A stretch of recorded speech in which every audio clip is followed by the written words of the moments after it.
Une grosse explosion dans le désert, forcément ça donne soif. Et pour se désaltérer à Vegas, quoi de mieux qu'une des célèbres piscines parties de la ville?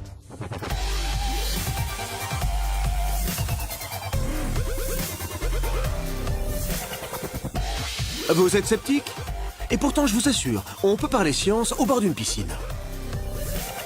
Il me faut juste une bouteille de bière et quelques gentils volontaires.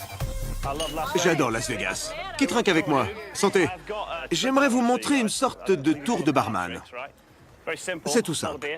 Je prends une bouteille de bière et je vais lui faire subir un traitement particulier. Je la tiens bien au niveau du goulot et je vais taper fort sur la capsule. Qu'est-ce qui va se passer? Gâche pas ta bière!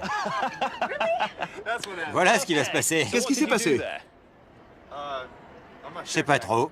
Tu t'attendais à quoi? À être tout aspergé. À mon avis, tu vas faire exactement la même chose que lui. Donc en gros, ma bière va mousser exactement comme la tienne. Tu en penses quoi? Ça va faire comme du champagne, on en aura partout. Et toi, tu dis quoi? Pour moi, ça va gicler partout avec de la mousse dans tous les sens. La bouteille va exploser. Elle va exploser. Bon, au moins personne n'a dit disparaître comme par magie. Parce que je fais pas de magie.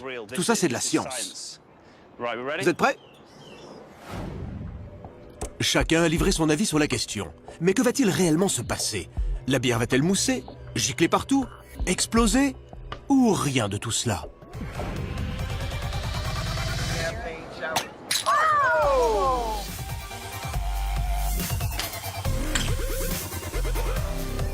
Expliquez-moi ça. Pourquoi le haut a résisté et pas le fond de la bouteille? Tout le monde s'est trompé. La bonne réponse était rien de tout cela, puisque c'est le fond de la bouteille qui s'est détaché. Le phénomène que vous avez observé s'appelle la cavitation. Explication. Si la bière de mon camarade a moussé et failli déborder, c'est parce que sous le choc, le CO2 contenu dedans a été relâché. Alors que ma bière, que j'avais laissée ouverte pendant quelques heures, n'en contenait plus. Quand vous tapez sur la capsule, le verre qui entoure la bière vibre très rapidement vers le fond de la bouteille. Or, la vibration ne se propage pas aussi vite dans la bière. En gros, le verre vibre plus vite que le liquide. Une zone de basse pression se forme au fond. Dans cette dépression, le liquide se vaporise en des milliers de bulles minuscules qu'on appelle bulles de cavitation. Ces bulles éclatent si vite qu'une onde de choc frappe le fond de la bouteille et le brise. Portons un toast! À la cavitation, baby! Celle-là, je l'ai méritée.